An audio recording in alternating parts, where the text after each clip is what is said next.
Hello and welcome to ôKAMI Sigma Universe. Okay, we're back again for another video. Okay, so right now I want to discuss. Okay, so I know you guys know me as a tarot reader.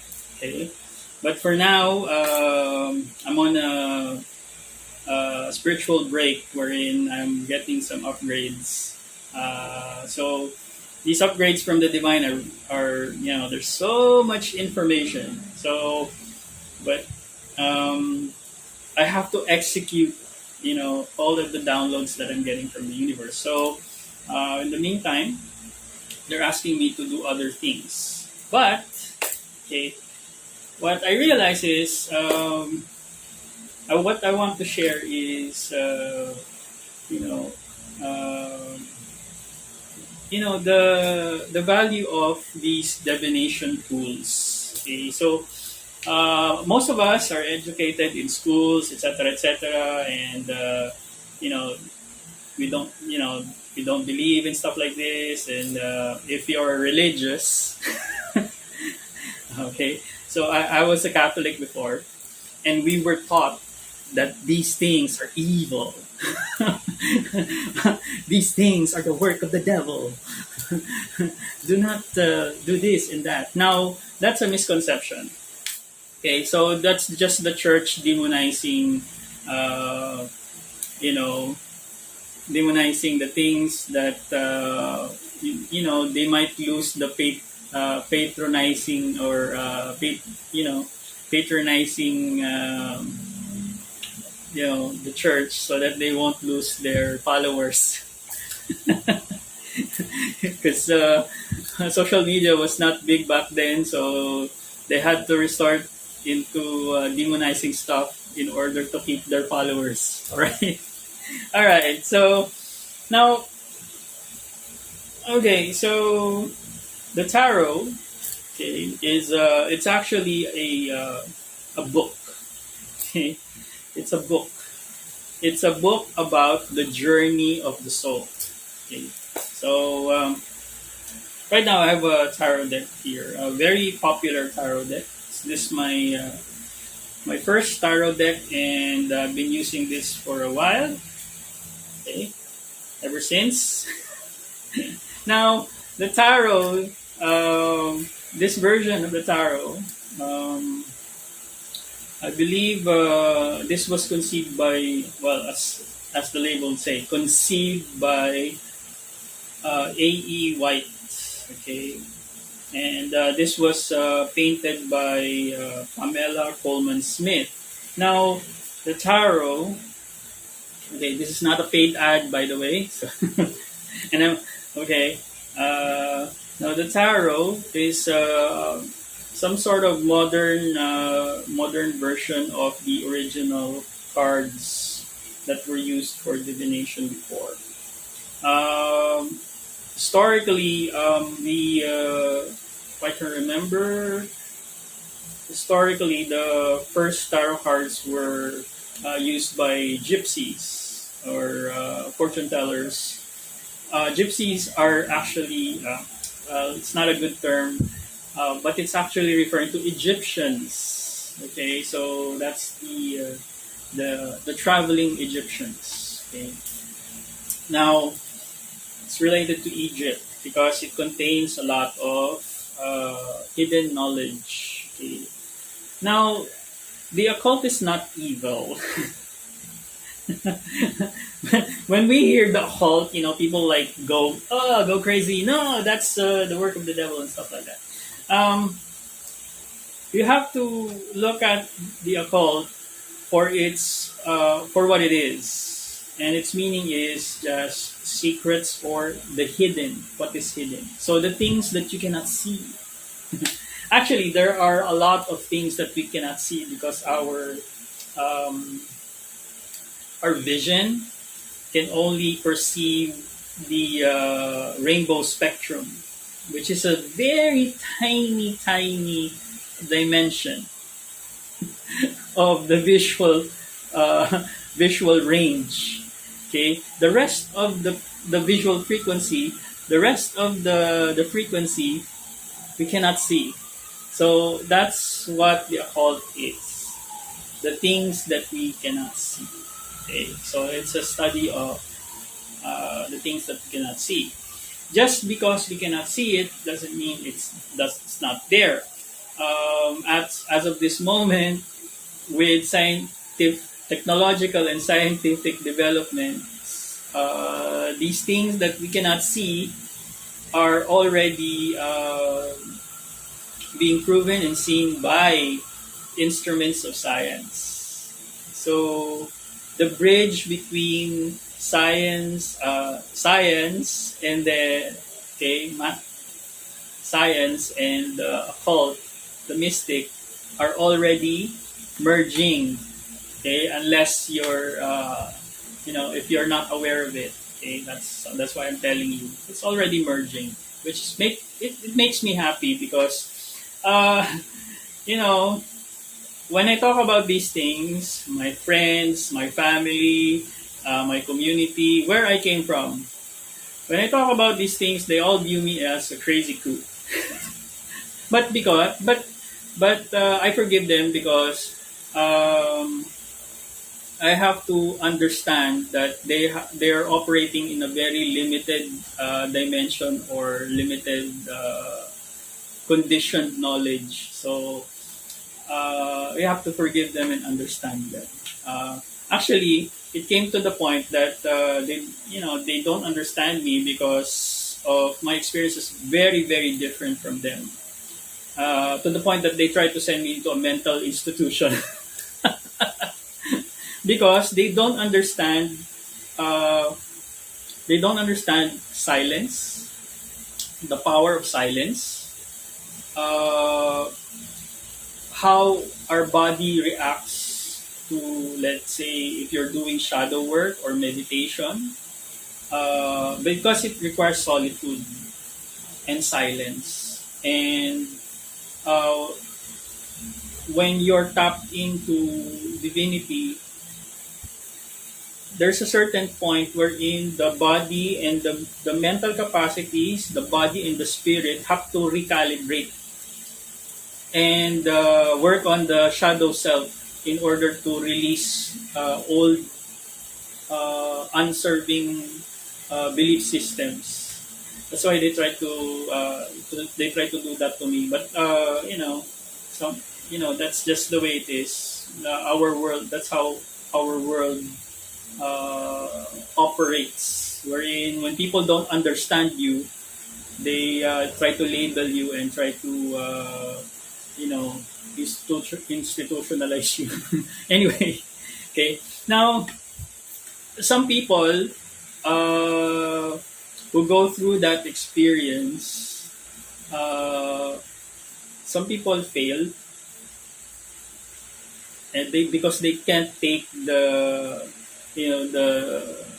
their brain, their consciousness cannot take it collapses. The consciousness collapses because they can't take the information. It's just that they're really holding on to certain conditionings that breaks down their reality. So sometimes they fail. And most of us who succeed and surpass the cognitive dissonance, just look at the term cognitive dissonance. Okay. Uh, the people like me who surpass the cognitive dissonance of disbelief and are able to process that information, we're able to move past the fears, the conditioning, the whole illusion of what was being provided to us as a means of control. Okay, so you know this is not a bad thing. Actually, the tarot can help you grow spiritually and help you ascend your soul. Okay, you can actually save yourself. But this is just a tool. Okay, so the power is not in the cards, but in the person, okay, in us. But we just use this in order to be able to interpret, okay, the messages of the divine or the higher self or the God from within. Okay, because a lot of people look for God externally. They want God to be an idol crucified. That's a story. Yeah, they made up that story. Yeah, that a lot of the things that were said holy and written are actually made up stories, and some of them are plagiarized from real ancient books. And some of the books, if the book is deemed as forbidden book, they're trying to control you and they're hiding something, so that you won't. You have to research in order for you to find uh, the truth and the answers. Now, we can't say that we are all knowing in truth because the truth is actually vast. We may say that we know a certain truth, but in a person's lifetime, certain truths are, some of them are inaccessible because of social status, and some of them are unrealized because of the control mechanisms placed in society, such as religion, government, and schools. Okay? Before, there were mystery schools, the true universities. Okay? The universities we have right now are all corrupt and and preconditioned. Uh, but they're all subject for like a certain specialization, but it only concentrates on one thing, the thing that is of matter. So spirituality has been taken out of the equation from these universities. So before, spirituality and material science were just one school. Okay, but the monopoly of the Catholic Christian following is to break away science and spirituality. Okay, so it was divided into two parts. That's the reason why the world is so confused to who to believe and what not, and what that's why we're all fighting each other for which belief system is right and which belief system is wrong. But the thing is, when the authorities split the science and the spirituality, it divided the world. Okay, and it divided the world into chaos and confusion. So that's the reason why we have this chaos around us right now. So I hope you understand. That's why governments are fighting against each other. Countries are fighting against each other. These are old karma. Okay. Now, the solution to that is to be able to bring together spiritual enlightenment and material technology or science into one. Okay, that is the most viable solution to bring into understanding. Uh, you can go to any kind of tradition, but I think for me personally, preference wise, I think Hindu spirituality and Hindu spirituality Tibetan does a great job balancing these concepts of science and spirituality together. Marrying them together without being judgmental or critical of other religions or things like that. Now, when here's the thing: when spirituality and material science are combined, what do we get? Magic. Okay, magic. The ability to manifest anything in this planet, anything in this universe. That's why it's important that we bring back the magic in the world. Okay, that's pertaining to understanding the elements, understanding human consciousness, and understanding material, uh, material and energetic factors holistically. Okay, so some of you never ever bothered thinking about this stuff, and now that's where the tarot comes in. So the tarot, okay, the tarot, okay, is comprised of uh, the major and minor arcana. So the minor arcanas contain the elements. The major arcanas contain the human experience or the consciousness levels of consciousness, and that's also entailing the soul journey. Okay, so I hope you're still following me. Okay. Now, if we let's do an unboxing. Okay, I'm having fun here.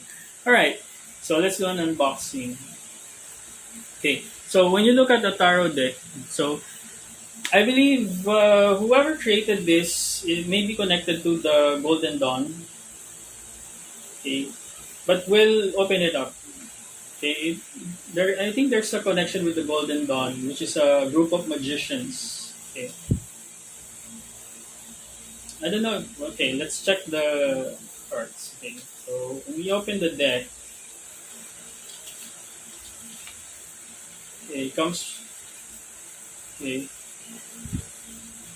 all right. So if you look at the cards, everything depicted in this deck has meaning. Okay, so even the back,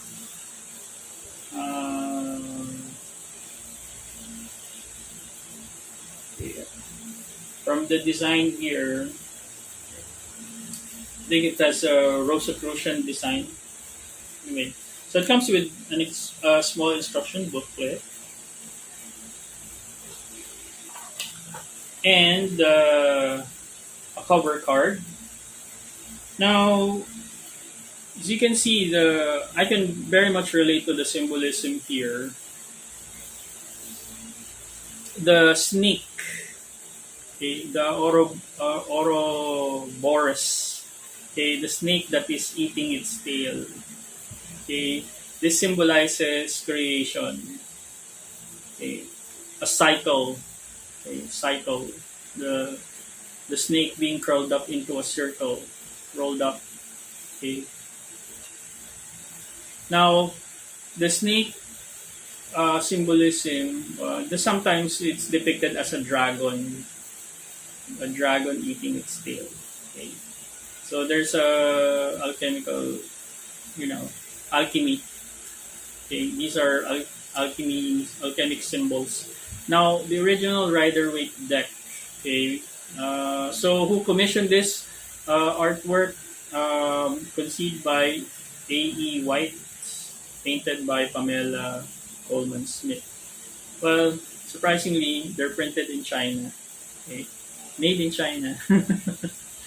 Okay, so don't go to war with China because they're the ones making these cards. Okay, all right, all right. Where's that? Okay, so it comes with this. Okay, there's a small biographical. There's a card here with the picture of Pamela Cole Smith. Okay, it's actually very pretty. Okay, let me read it to you guys. Okay, Pamela Cole Smith. She was born February 16, 1878. Guess what? Okay, 1878. So she was born 100 years from the year I was born. Cool. 1878. Okay, I'm 1978. So it's like, time traveling here. All right. So, and we're both artists. Okay. Anyway, in Middlesex, England, of American parents, her childhood years were spent between London, New York, and Kingston, Jamaica. So she has been around the world, being exposed to various cultures. Okay. During her teens, she traveled throughout England with theater company with the theater company of Ellen Terry and Harry Irving. Thereafter, she took up formal art training at the Pratt Institute of Brooklyn, graduating in 1879. Oh, sorry, 1897. I was wondering because oh, anyway. Although American by birth, she returned to England, where she became a theatrical designer for miniature theater and an illustrator, mainly of books, pamphlets, and posters. I can relate to that. When I was in high school, I was the guy that made the props in in in the school plays. Okay. Definitely an artist. She's an artist. Around 1903, she joined the Order of the Golden Dawn. Definitely. So I was on point there. Yep, Golden Dawn. Okay, Golden Dawn. So if you're wondering, well, if you're wondering what these magic talismans are, they came from the Golden Dawn. Okay, and began to paint visions that came to her while listening to music. I can definitely relate to that because I'm clairaudient.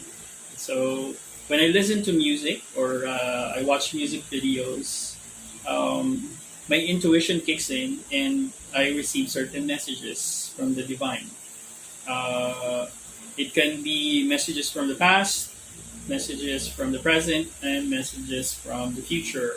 So that's clairaudience. So she's a clairaudient. Okay. In 1909, she unlocked a series of 78 allegorical paintings. Oh, sorry. She undertook. I need glasses. Okay. All right.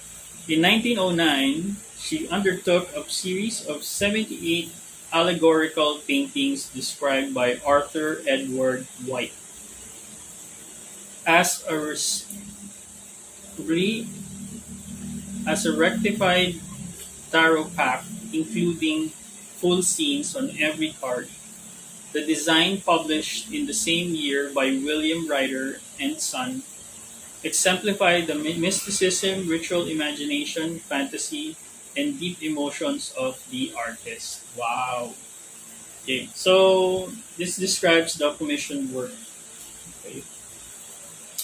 Despite occasional art shows and favorable reviews by critics, the continued slow sales of her works and rejections by the commercial publishers left her deeply disappointed. So there's a every artist has this story. Okay, me as an artist, I also have a fair share, no, not a huge share of disappointing stories, okay, and rejections. Okay. So we gotta move past the rejections and just push through. Okay. Okay. Smith never married. I hope I get married. Anyone out there? But it's going to be, it's hard to find them. People like us. People like us. We're very complex and deep. Okay. Okay, she's born in February. That's February. That makes her so Aquarius. So she could be a Pisces because January is Capricorn and then Aquarius. Oh no, Aquarius. Oh yeah, Aquarius and then Pisces. Yeah, she could be. She's a Pisces. Pisces or definitely could be a Pisces. I have to check the date. It's February 16, middle. Could be a Pisces or could be a Pisces and Aries. Wow. If you look at this zodiac, her zodiac, she's like the ending and the beginning. Wow. Okay. Because Pisces is the ending, the last zodiac, which is the age of Pisces. That that is currently ended. That has ended, and then now we're in the age of Aquarius, and then the beginning is zodiac is Aries. Okay. It's like those energies mix when in our date of birth. Okay. Anyway, going back. Okay. So she never married. She had no known heirs except for an elderly female companion who shared her flat. She died on September 18, 1951, penniless and obscure. Much of her work has never been found. Wow. Okay, so it's kind of sad, but I think she ascended. Okay, because not having children, never being married, and not having children, actually saves you from a lot of karma. So possibly, it's her when she went. It's her real. She's already going home, back to source or back to wherever she came from. Hmm. Interesting. Okay, Pamela Coleman Smith would be all but forgotten except for the 78 tarot paintings known as the Rider Waite Tarot Pack. She would be astonished and gladdened to know that today the deck touches the hearts of and emotions of millions of people, which I'm part of it. You know, I love this deck. You know, it okay. When I was when I first saw a tarot card, it was a different deck, but I was able to access. Actually, I'll tell you something.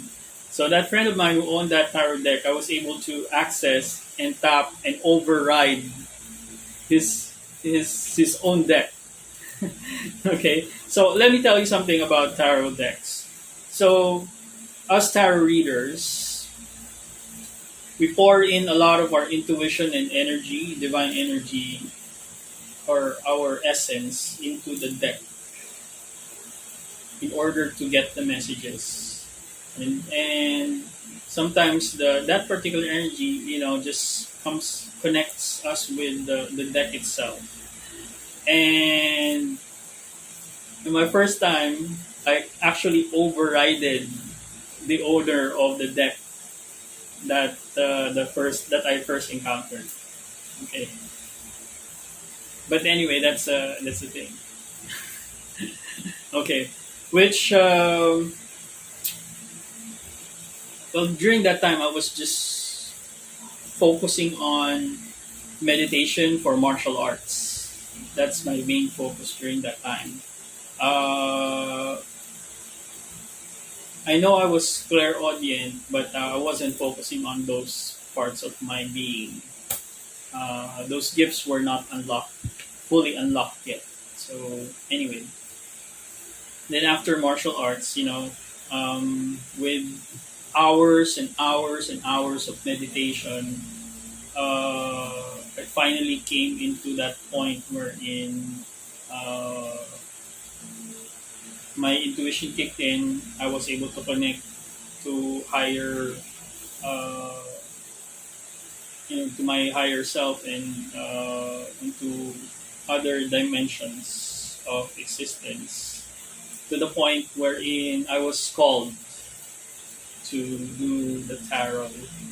Uh, Actually, my first visions was visions of Lord Shiva. Okay, just to share with you guys. Uh, but I didn't know Lord Shiva that it was him.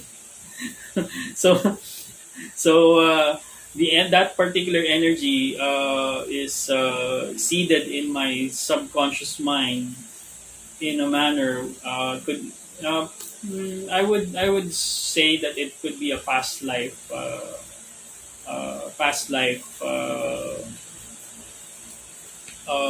past life trigger, because I had lived many lives already. Okay, so um, one of that is in India, then Tibet, then many places, Japan.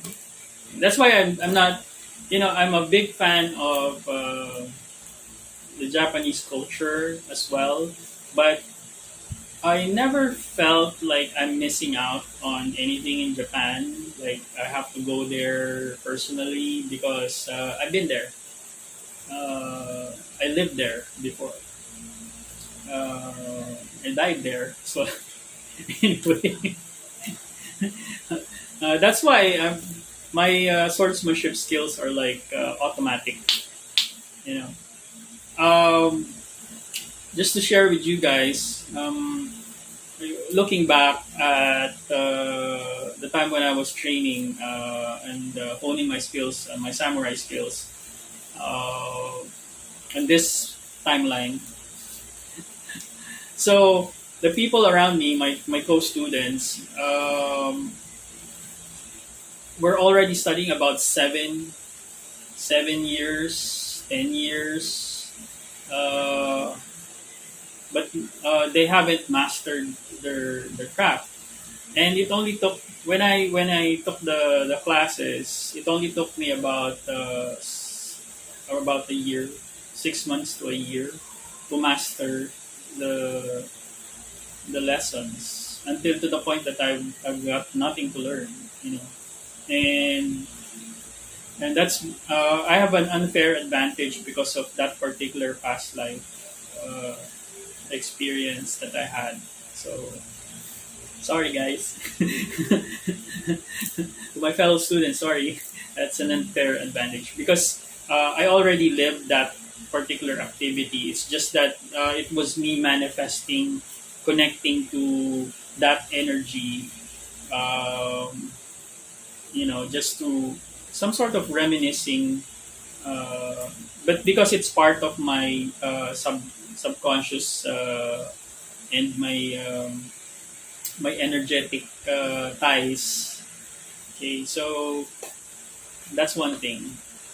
But anyway, continuing. Okay, so I'll just go along with whatever discussion.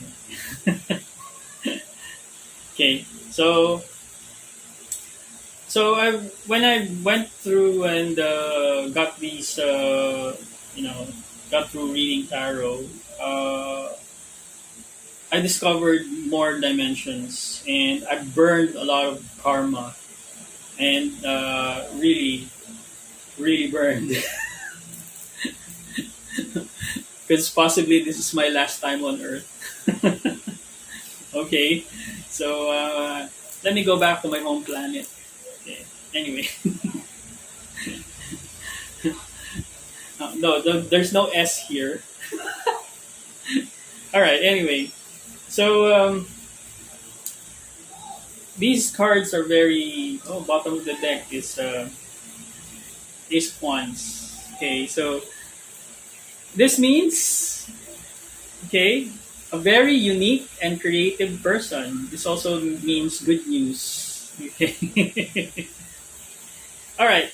So, oh, look at this. Okay. I haven't shuffled. Okay, I haven't shuffled. So we have the Ace of Wands, and look what's on top. It's the Fool card. Okay, so the Fool card is a card. It's a major arcana, but it's the first card of the deck. It has the number 0. The number 0 is the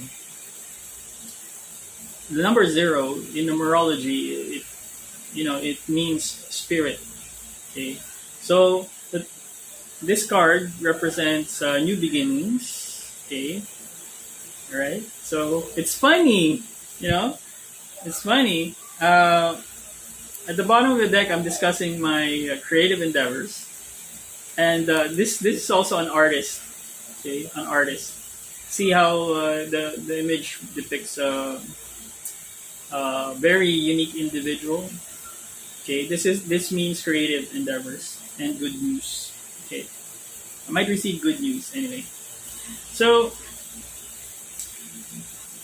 okay, I'm not gonna go into much detail, but since I'm just starting to discuss these, okay, I wanna help you guys understand, for the ones who are not tarot readers, or the ones who are just or trying to learn tarot. Okay, so this is the full card. This is the first card. Okay, first card of the deck. Now, if you see in tarot, the main color of the background, or the main color of the card, okay, already projects a certain energy. Okay, now the Fool. Okay, so the images are designed in order to connect with the subconscious mind, and also describe a certain journey. So journeys come in cycles. There's a beginning of the cycle and the ending. So in this point, this is a new beginning. So a new cycle is beginning.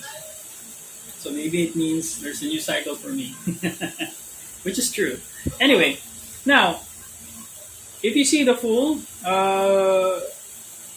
it's not actually the Fool that like how we would describe it in material sense. It's the Fool because it's being described in a spiritual sense, wherein the soul is new. Okay, so every one of us in this existence, in this planet, you might wonder why some people are smart, like they get it. They're like naturally talented, naturally gifted. That's because they're old souls. They've been through certain lifetimes. Okay. Now, if you wonder something like, if you have to forgive people who, in spite of their age, and you see them like they're dumb because like they're clueless. Okay, they may be like 30s, 20s, 30s, 40s, 80s, 90s, and they're still clueless, and they're very stubborn and hard-headed and egotistical. These are new souls, okay, that came into this planet and this existence. They're just learning, like the Fool here, okay, like the Fool card here. Okay, so this is a new soul that came to Earth, and they came to Earth. They're very happy because they're very happy with the color of yellow here. Okay, the sun. The sun means the self. Okay, and then there's the sun's rays, which are the various aspects of bliss of existence. Now, if you see the Fool, doesn't carry much because we come into this world very new. So we haven't acquired anything yet. That's what the small bag is. Okay, and you see the rugged clothes. They're not. The fool is not materialistic. He doesn't care about his appearance. He's carrying a rose. Okay, so everything in the card has meaning. Okay, all right. Now, if um, if you look at the terrain, it's rugged, so he's going to encounter many difficulties, and he's very blissful in a sense that everything is new. Everything is new to him. That he doesn't notice that there are perils in front of him in this journey. Okay, so uh, it describes a person, a new soul, a person who is oblivious to the rules of this world. Okay, but he comes with a companion, which is a spirit guide. Okay, it's either a friend. Okay, so the soul always has a guide. Okay, so the dog could be a friend, could be an angel or a spirit animal. So we come into this world. We're not alone. We're never alone. There's always somebody that's guiding us in the spiritual uh, realm. Okay, so so this dog is warning this guy that hey, look, there's a danger over there. Okay, so there's always guidance. That's why like my family members, they don't understand why I'm always alone and I'm quiet because I take time to communicate with my spirit guides, my spiritual team, my ancestors, my angels. So you can call them angels. Angels are messengers. Okay, so sorry, kind of sway. All right, angels are messengers. So and also the animals that are around us, they're also messengers like spirit animals. Okay, so there's also a thing about everything in our existence. Okay, has a chance to become human, but it comes in stages. So if you look at this card, you have the human, the animal, the elements. Okay. So the yellow here pertains to the air. Okay, the sun here is fire. Okay. The rose here is vegetation or plants. Okay. Then we have the animal and then even the element of earth and stone. So everything in this card, okay, depicts the elements, and the various manifestations in this earth. Okay, see? Now, if you, let's say, if you encounter, okay, we'll make a, what do you call that, crossover comparison. If you encounter an image of a Hindu picture of a Hindu god, you can compare that to a tarot card image wherein there is an allegorical meaning to the tarot card. And when you look at the Hindu image of a god, there's an allegorical meaning to the image of the god itself. Comparing to that and this, like if he's holding a rose, okay, he's holding a rose, which means okay, purity. A white rose is purity. Okay, okay, purity. He's got good intentions. Okay, he just wants to be happy. Okay, That's what it means. Now, if you're looking at, say, okay, I have here right next to me is the image of Lakshmi Dev. Okay, she has four hands.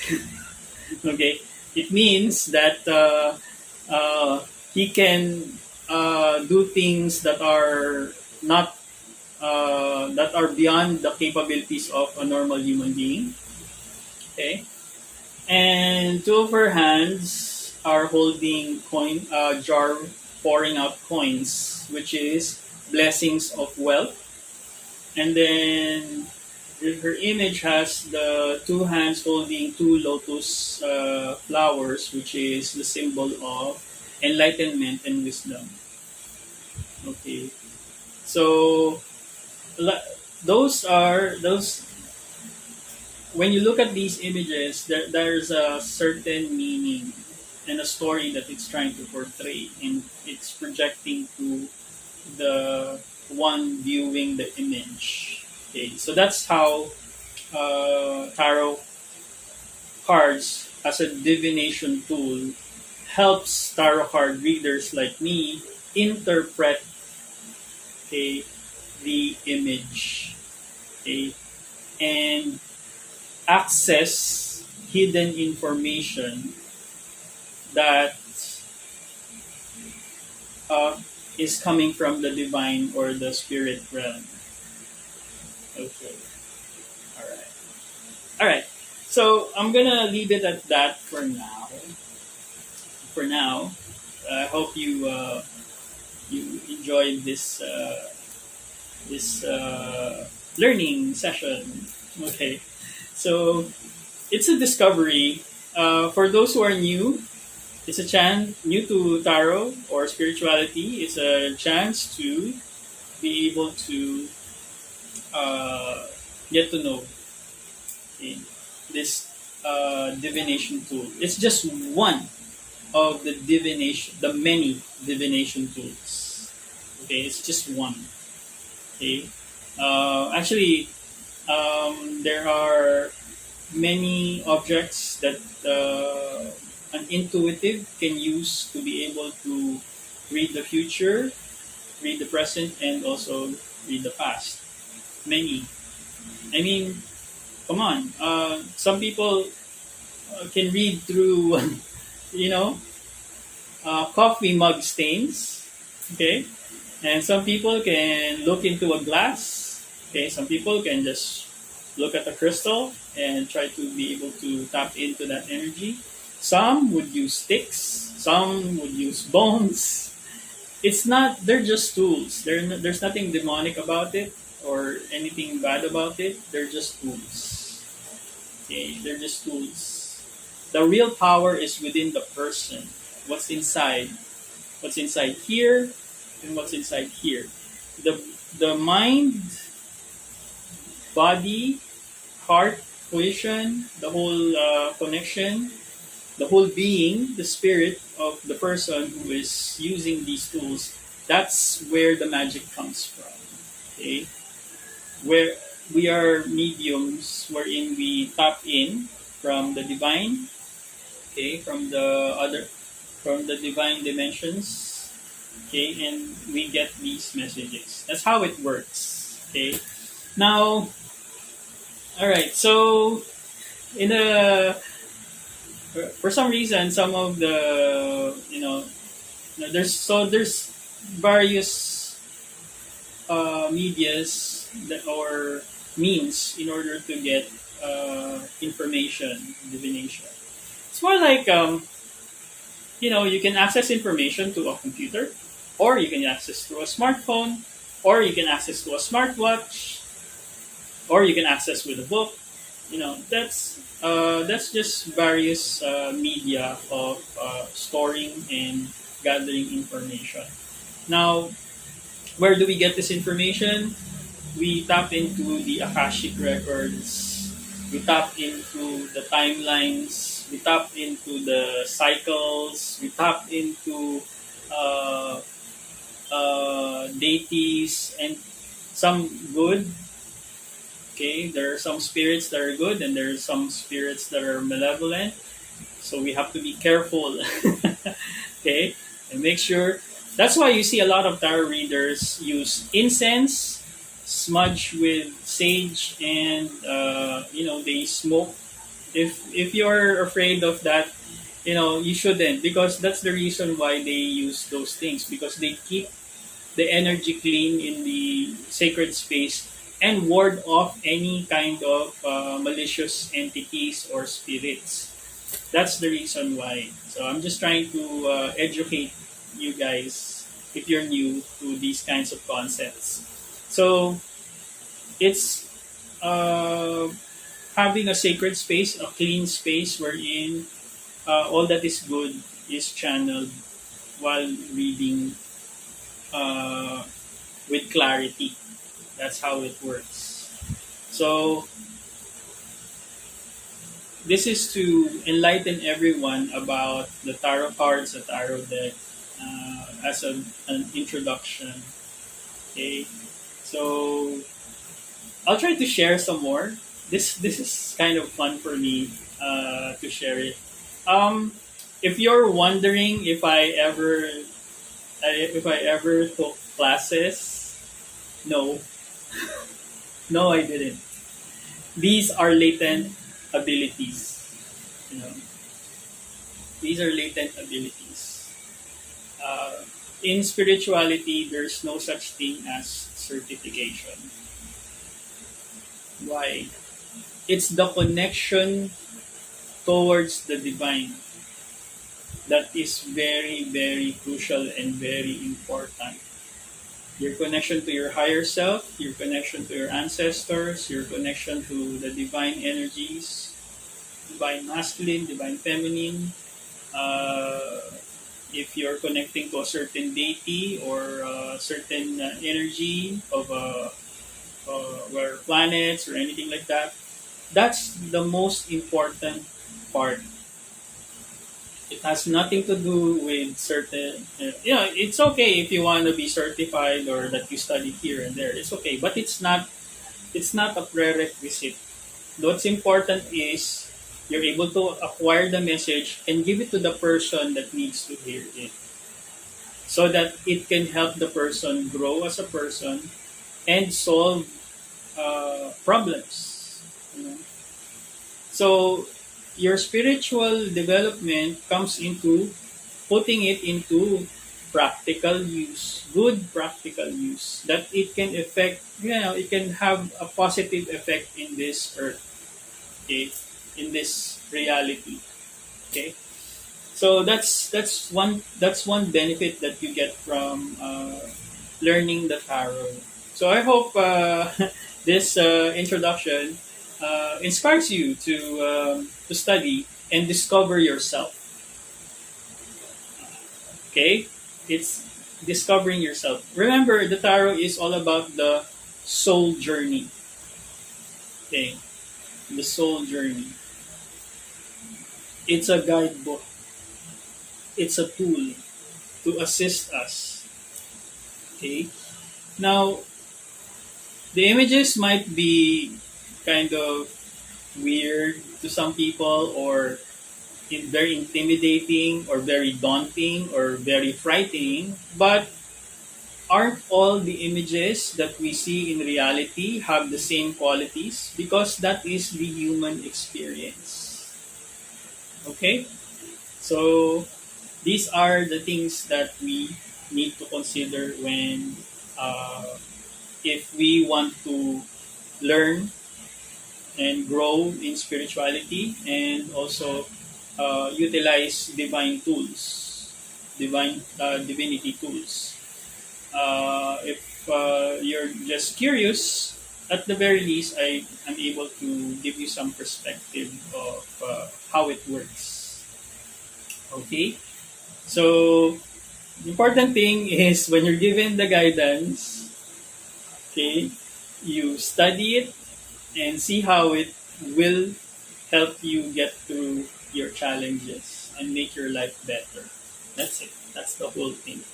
But if you receive the guidance and you don't follow it and you don't believe it, then Okay, uh, the value is lost. Okay, all right.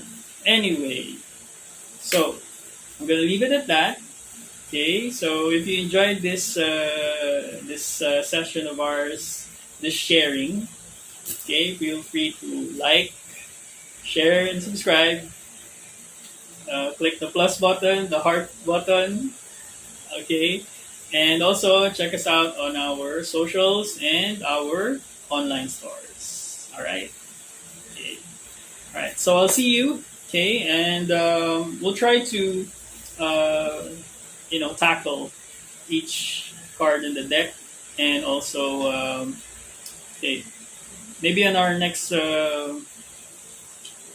session, I'll try to give you an insight on what's inside of these small packets. So, thank you for joining me in this very impromptu uh, uh, unboxing session. Okay, so I hope this inspires you to to learn. Okay, learn the tarot. Okay, and also appreciate the tarot readers online.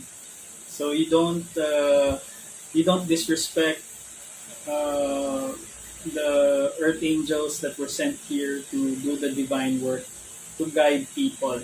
So tarot readers are here to guide and help people. Okay, they're not here to do your bidding. They're just here to help. Okay, so that's what tarot readers are. Okay, so if the thing there is, okay, I see a lot of. I've been watching. Actually, I watch other tarot readers, and I enjoy. Some of them are cool. Some are have very strong personalities, and some are very joyful. So there's various kinds. You'll get various kinds of tarot readers. But the one thing there is they're sharing their talents, their abilities to help people and guide people, so that